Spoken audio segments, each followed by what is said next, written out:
to go? I'm good to go. All right. Well, hello, everybody, and welcome to the Talk to Danielle podcast. I am your host, Danielle C. Baker.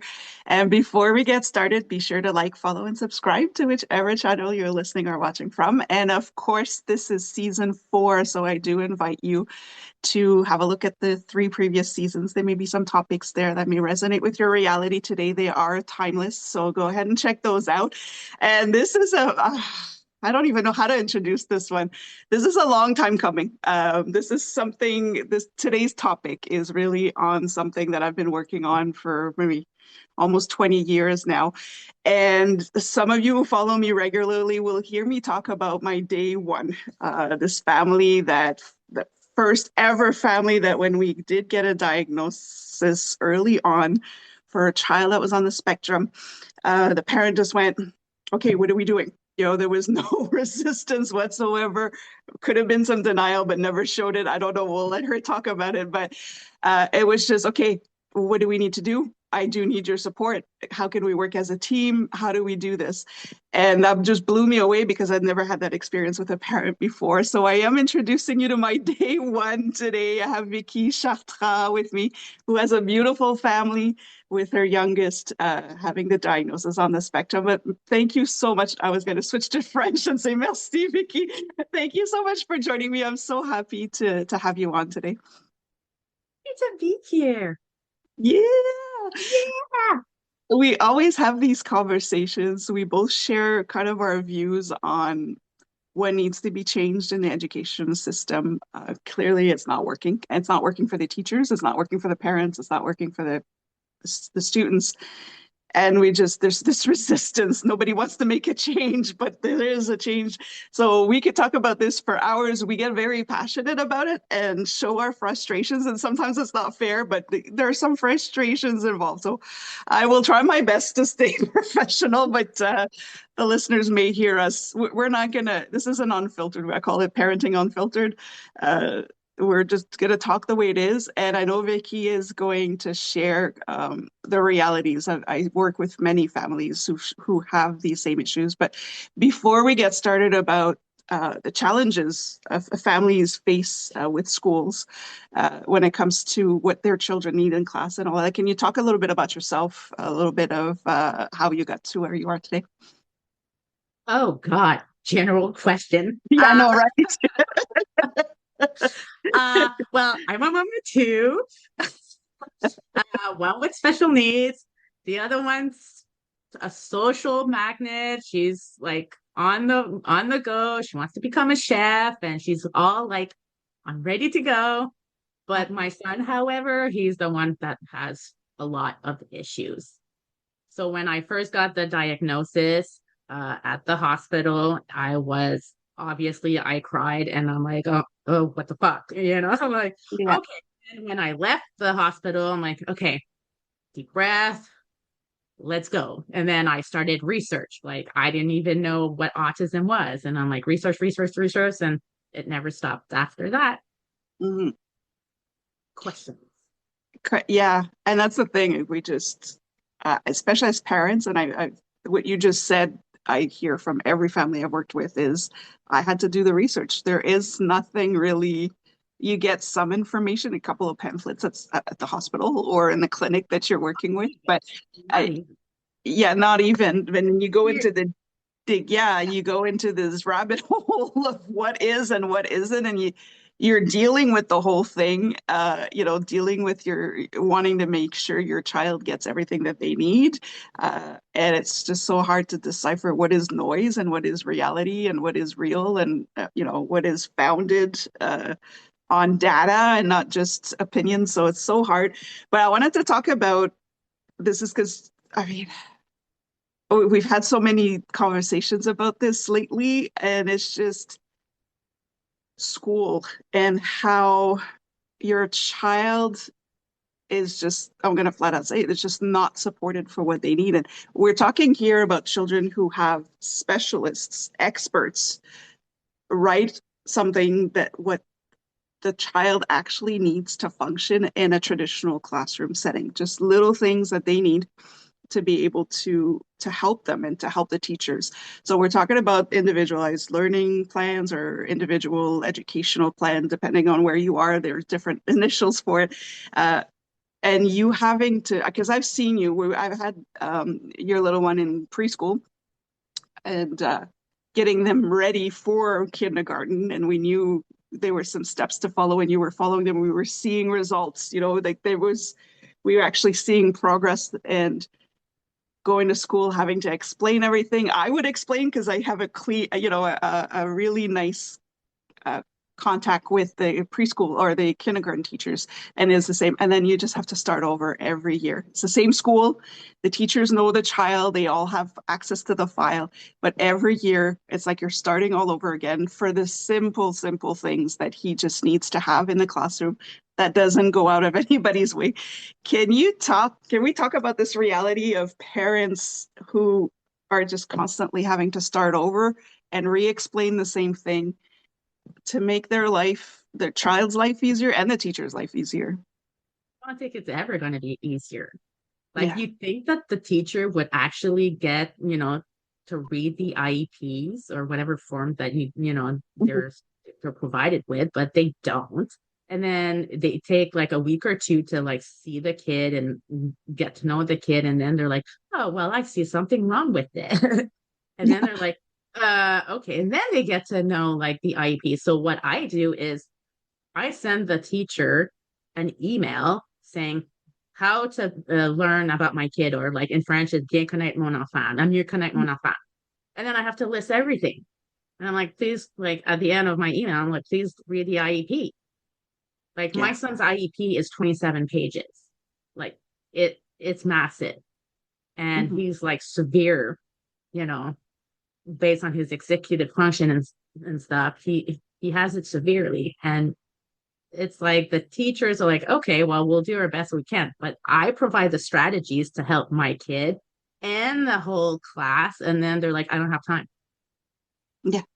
And I'm like, well, this could help your entire classroom. Like I Yeah. And this is, I think, what a lot of people don't understand is it works for the child, but it also works for the entire class. And the time that you're spending putting out fires in the classroom, because now you're getting meltdowns, you're getting behavioral issues that radiates into the entire class. The time that and energy that you're investing in this is a lot more than if you actually got what's the word I'm looking for?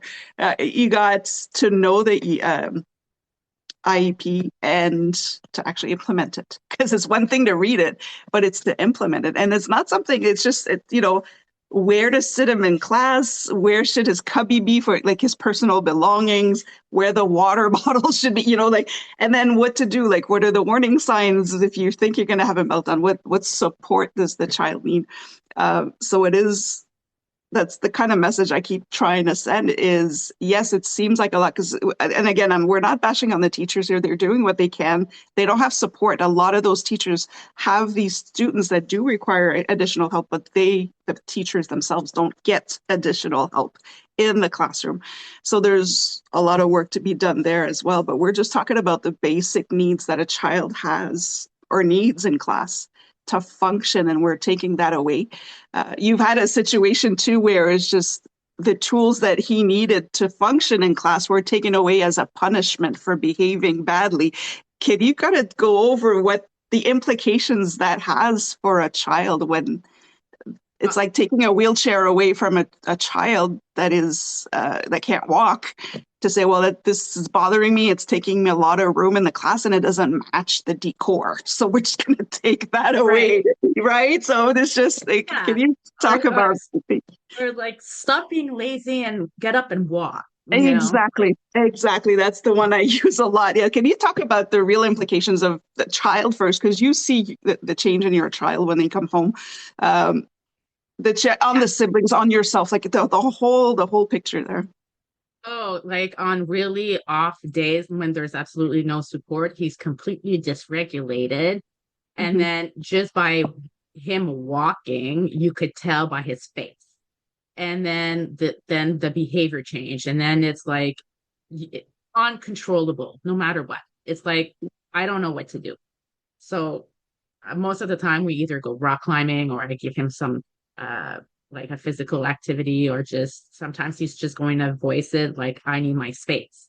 Hmm. So he is in a corner in his, like, either room or on the he likes to play on the stairs. So he plays on the stairs, but you are not to speak to him, to touch his toys, or like to bubble. And then when he's ready, then he's going to come, and then he's going to try and voice what's happened at school and stuff. But half of the time, he has an issue that nobody believes him, because Yeah. 90% of the time, the autism person will be blamed for anything, whether it's social behavior, like communication or whatsoever. But they don't know how to express themselves. And they think too late after, like, what happened. Like, they've done something like, oh, oops, I shouldn't have not done that. But then they already got punished. Yeah. And sometimes they're triggered by something else and now they get punished for it. So they go through this isn't fair. I'm not even the one who started this. And now I'm the one being punished. So it's very how can I say? I don't want to say toxic, but it's really not a healthy environment for a child. And they can't learn in that kind of environment if they don't trust the teacher, if they don't trust the kids around them, if they don't trust the people that they're supposed to trust. Yeah. That's not, you can't learn. You really can't learn in that environment.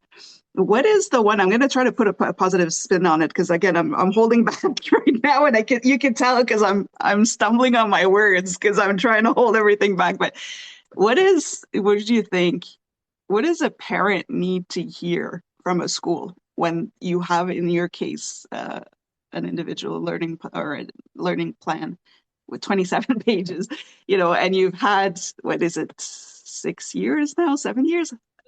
Yeah, Yes. of Oh, yeah. having to, the trauma that you're going through it. What is the one thing you wish you could have heard from day one from the schools about, getting your child into a classroom? I'm listening to you. Yeah, I I suppose. hear you. Yeah, Let me find out information to help you out. yeah, yeah. Yeah. Or just take the information you're giving them because you've done quite a lot of, yeah.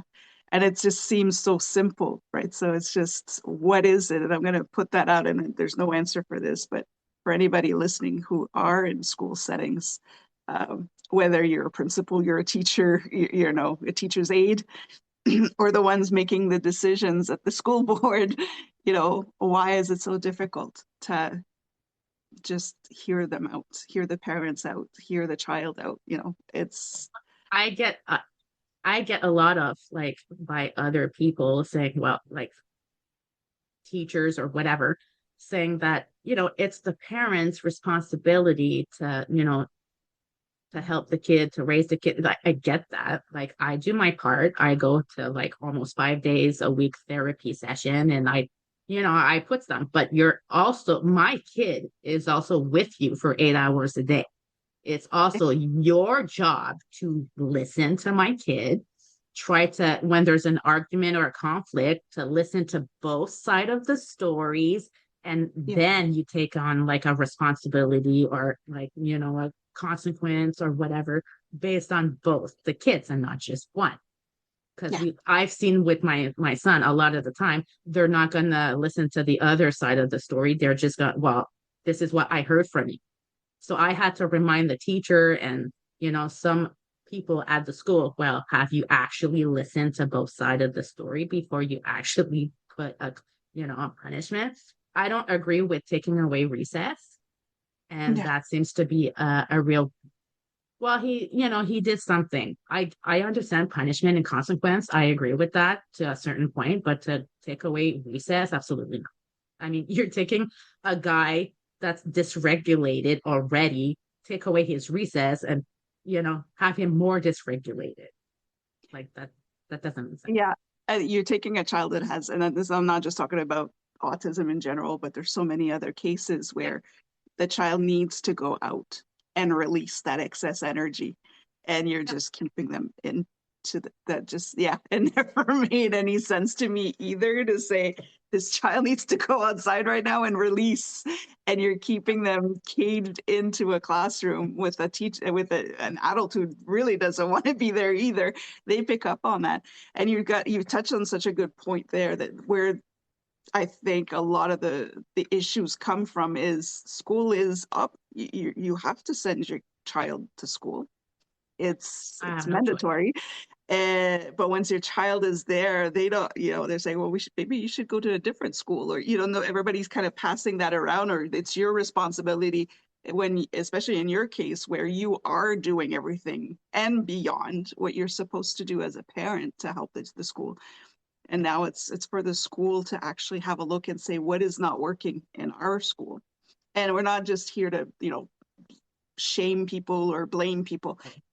There's something that's not happening in the school that the parent has no control over. So leave the parent out of that one. Do your part in figuring out how can we support the teachers that have students in their class that require more, and to be sure that we are helping those teachers and the schools to make sure that they can show up properly for the children as well. It's huge. Yeah. I had a discussion with a teacher once, and they're like, well, my some of the students, they don't understand. And I'm like, well, maybe, like, I understand there's a curriculum to follow, that's fine. Like, but maybe your class is boring. Maybe you need a certain like a different approach, like, Mm. teach the way that the kid needs to be taught, like just talking and sitting, raising your hands type thing, or, there's other different Mhm. strategies you can implement to teach a kid a subject. If you make it interesting, they're going to want to learn. I mean, the hyperfixations are an advantage here, So, Yeah. and I was one of those kids who did learn differently, but I was quiet. I didn't disrupt the class. So I can speak for everybody in that class to say, if your class isn't stimulating enough to get the attention of the students who need the extra help, the entire class finds the class boring. They're just not saying anything about it. So there's something there that needs to be done. Because yeah, if your neurodivergent child cannot sit in your class, everybody else is struggling as well. So that's a hard pill to swallow, but that is the reality of it. We can't. And being on the other side, I haven't taught classes. It's not easier on you either when you keep resisting. If you actually follow the plan that specialists have put together, that's what they do in their profession. It just makes your life a lot. It does take a little time to adjust, to get rid of the bad habits and the old behaviors for the adults and the kids. But once that's done, it's just so much easier. And so why keep fighting to make your life harder? I just never got that. Um, Yeah. I, I want to touch on something because this is a reality that you're facing now. As I think, as especially as an autism parent, every year you're just surviving, right? You're just like the beginning of the school year, you're like, oh my God, what are we getting into? Because the child is growing. The child is not only going through the autism progression, but they're going through their biological progression as well. So there's some changes there that they're going through. Um, you don't think long term when you're in grade schools trying to advocate for your child every single day, but now you're in a situation where high school is coming up, and now the schools are saying, well, your child is not ready for high school, right? No. Or So what I'm facing is, like, my son's in grade 6. He's going to be going in grade 7, but he has the mentality of doing a grade 3 modified, like he just started a grade 3 level. But apparently, based on the school board of education, my son is to go into a regular grade 7 class. And logically, that does not make sense. Like, he can't do it. And then so when I went to the school he's supposed to be in, the principal told me, well, I'm sorry, he's just going to have to survive it. And that did not fly good with me. And I'm like, absolutely not. No kid should ever survive school. It's supposed to be a safe environment so they right, can learn. So here I am fighting, like, what are we going to do? And I basically walked myself in that high school, and I asked a good like 8, 9 teachers, and all of them, they told me the same thing. He's going to die the first like 2 to 3 days of school. And I'm like, that does not help like my anxiety. Like, Yeah. they need a special like class just for them. Like it's not isolating the kid or trying to make the kid sound different and stuff, but it's the reality is they need specific Hmm. class to learn. There's no shame in it. I mean, Yeah. some people are like, No. well, if you take away the kid, it's like isolating. It's not. It's executive function wise, they can't do it. Yeah. It's like, again, if we're going back to the analogy of a child in a wheelchair, putting them in the sports specialized class and say, well, they'll just have to learn. It doesn't make any sense at all. And this is what bothers me. This is where my blood starts to boil. These are school boards who are publicly right now advertising inclusion in their schools and how of creating safe environments for their children. So when you hear anybody from the school tell you they'll just have to survive or they're going to die. Now we're talking inclusion does not include Hunger Games, right? It's just like, what kind of environment are you creating for your students? That's for every student, not just the autistic children. It's insane, and and it's getting worse. It's getting worse and worse. And I talk to teachers who are in high schools as well, and they're saying we can't we can't cope. Like it's just wild, and it really is though. It's like Hunger Game, and it's unbelievable that today, and this is the reality. So I want to kind of shout out to all the autistic parents there, or any divergent parent that has to deal with that because it's a reality. And those who are not subject to that, and they keep saying, "Oh no, that's not like that." No, it is. That's a reality of it. That a child that is at a level of a third grader going into third grade is going to be pushed into a grade 7 class with no assistance and No, just be like, all right, good luck for survival of the fittest. It's terrifying as a parent to have to do that. no. And Especially when like they can't even self-regulate themselves. no, no, that's so true. Yeah. And there's more than one child in that class that's going to be in the same level. So it's yeah. What oh, so many questions that are popping into my head right now. I'm Go just like, for it. Go I for want it. you to, because I really want people to hear it from a parent who's living it right now. Um, what, hmm, hold on. I'll edit this part out. Because I want to ask, because now this is the reality, and there's more parents who like even if the child gets to graduate high school, it's like, okay, now what? Because we're getting the support right up through the school ages, but after that, they're on their own, and what else? Um, what is the best scenario you could picture for your child? What's the best scenario you wish you could find for a school that could really listen and hear what your child needs and provide that environment for them? What would that look like in that beautiful perfect world, a make believe Like world that we a, have? a vision of like what a classroom would look like. Yeah, yeah. It's kind of like a therapy classroom Mm, where like a Montessori, like, you learn how to play. Like my son cannot memorize things. Forget that. He has no like how do you say the fine motor skills, so he needs his technology. And it's yeah, absolute must. And that is also an issue with school. Like, you know, they're still forcing him to write stuff. Like, where's his technology stuff? Like, we're yeah. preparing him for like the future, but yet you're not teaching him how to use the proper tools. Mm, But that's a right. different story. But if the settings were more like calmer or have access to more like a therapy session, like a small table or beanbag or like so many other like fine things that we could touch or uh, depending on like noise canceling headphones and stuff, that would be easier. Right. And then my son at one point, like you can give him technology and 30 seconds he would figure it out. And then he goes, what is school for? Good question. Like why are we going to school?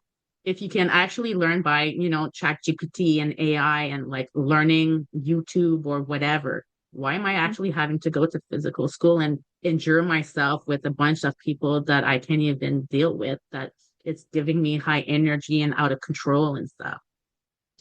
Yeah, that is such a that's the So like for my centuries. son, Yeah. he learns more in therapy session than he is in a full 8 hours of school. And that takes a toll on a family because now you're doing the full almost 8 hours of school. And then after that, you go to therapy to learn how to actually do it. Yeah, so it's like double the yeah. And then there's Double, no like people are like, well, he should be in tutoring more, like give him more tutoring or give him more this. I'm like, no, I can't. Like I can cram him like more information. It's not going to register like yeah, based on his again executive function. He has no capacity. So he that, learns by playing and by doing activities and stuff. I mean, social.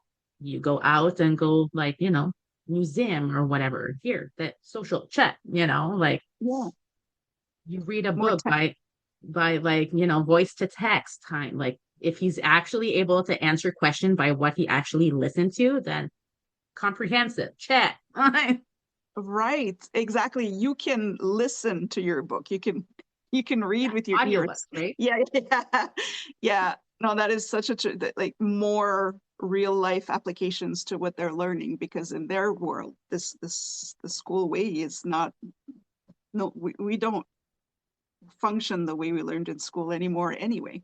And so, yeah, I like that. So it's not that hard. It's just give it the real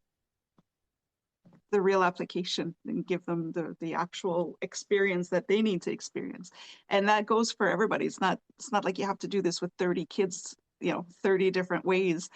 It's just that one way that works for everybody and it just makes it easier. It's not that hard. You're not asking to change the entire world here. You're just asking Nope. to say, can my child learn the way that he can learn and Safely. Yeah, safely? yeah, Exactly.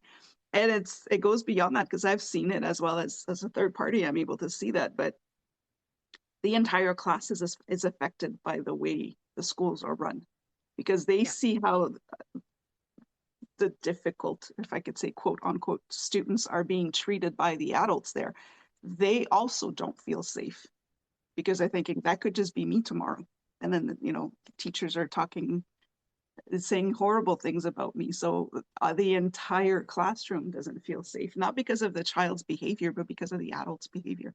And that's horrifying to hear as a parent, as a teacher, Yeah. as everything. Yeah. Um, What also is hard is when you get like a message from the teacher saying, well, this parent from my classroom has a concern with your child. It's like, mhm, do you even, well, first of all, do you even know my child before you accuse my kid of doing, yeah, you know what I mean? Like, please learn my kid, you know? yeah, yeah. I've had that happen so many times that the child becomes a target, and then the kids will blame. They'll talk Yeah. about that child at home, and then the parents come and say that you need to do something about the child. And the child wasn't even at school today, so Yeah. There was a please few tell times me that, what. Yeah, who is your that, kid talking about? Because that child has been sick all week. They haven't been at school. Yeah. that or when he's at school, like I had that issue happen to me a few times that the parents were in school and then getting their own kid when we used to be able to go inside school. And they're like, well, has this boy been in school today? And I'm standing right behind them. I'm like, yes. And I'm the mother. And then they're like, oh, it's sorry, but it's not like, but you know what I mean? Like I Yeah. constantly have to Yeah. have like Yeah. thick shoulders. And I'm like, okay, take a breath. And I'm like, try to educate them on something they don't know. And you know that they know what they're doing because they changed the tune once they noticed you were there, right? So they know what they're doing. They just it's so if you had, I'm going to put you on the spot with this, like if you had a voice with the lawmakers and the decision makers to say, and they had to listen to you, right? Let's make it grand, right? Unlimited budgets. They have to listen to you. You get a say on how schools could be run for everybody. Um, how would you advocate for them? How would you, you know, uh, tell them your vision or what is actually needed for everybody involved? Oh, I already have like stuff written down. Like I'm going.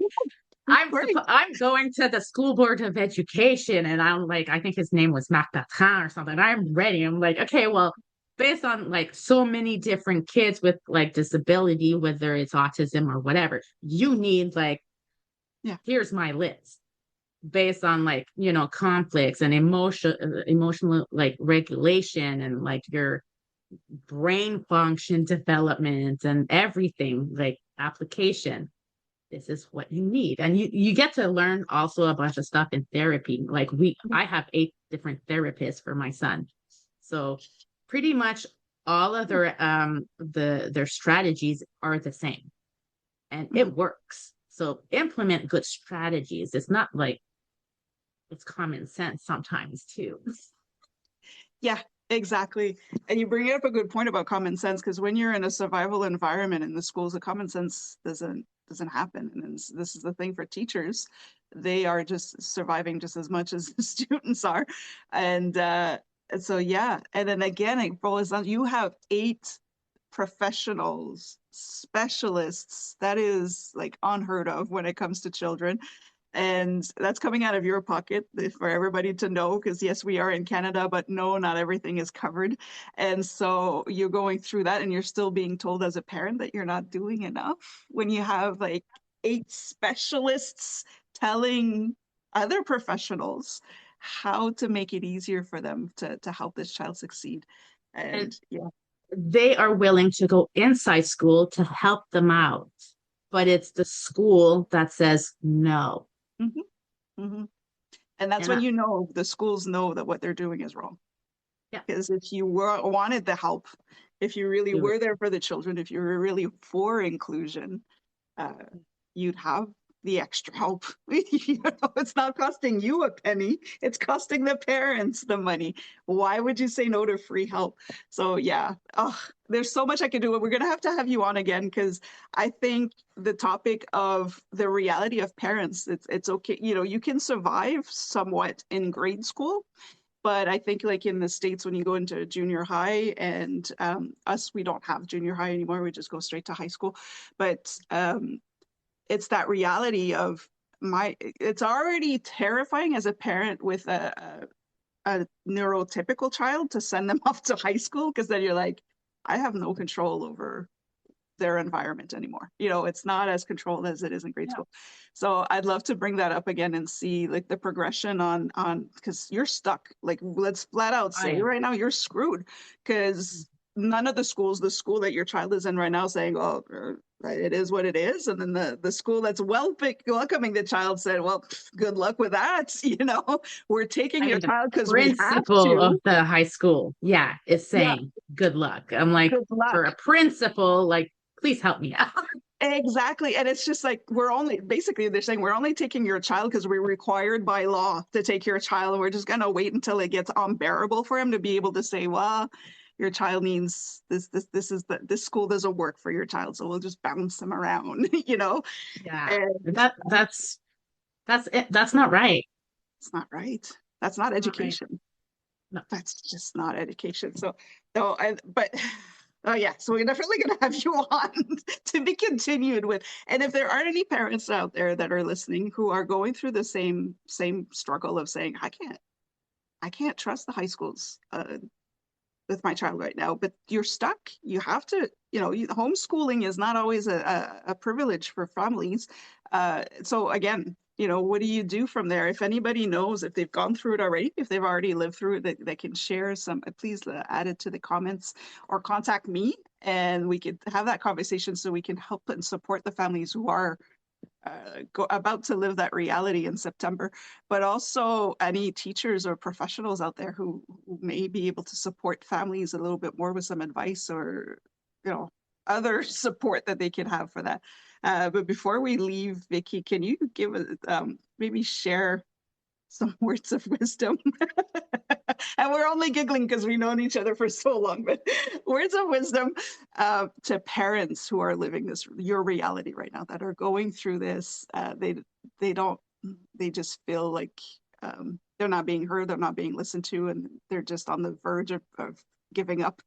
right. What would be your message to them? For me, there's always a way, Mm. and I'm determined to find it. So stopping and quitting is not an option. And there is like a light at the end of the tunnel, and it's Yeah. to remain positive and just keep searching and asking questions. Yeah. Like I sometimes I'm afraid of asking questions because I find like I don't want to just, be weird or be stupid or whatever, but there's like absolutely no way you can be those two things. So it's Yeah. important, I think, to be loud. It is so because you're the only one who's being loud at that point for your child. And I can say too, your child notices as well. So it allows them not to give up because they know that in a world where everybody's giving up on them, there's a solid person there for them. So I love that. Thank you for sharing. Yes, keep being loud. Somebody will hear you and be willing to help. So if you heard this today and you are able to help in any way, contact us or add in the comments so we can share, help, and support a community that really needs it. Underserved and unseen community. It's really important. Thank you so much, Vicky, for joining me. Again, I could talk to you for hours about so many other things, but I think this helps, especially with this new reality of schools saying, mm, we don't want your child and we're not going to do anything about it to support you. And parents who are doing everything else on their part and still being turned down. So thank you. And I just love that Peanut just joined in at the last minute there. For those who are just listening and not watching, the dog just popped up there. It's just perfect timing, Peanut. You're just like, I'm doing my cameo appearance there. Thank you so much, and I'll have people contact me. They have access to all of my contacts there. If there's anything that can help you, if you know of anything that can help Vicky and their family, and the other families that are listening, to reach out, and we'll make sure to pass that information around. And if you're a teacher or a school, a principal, a school board, the head of something, please listen. Listen.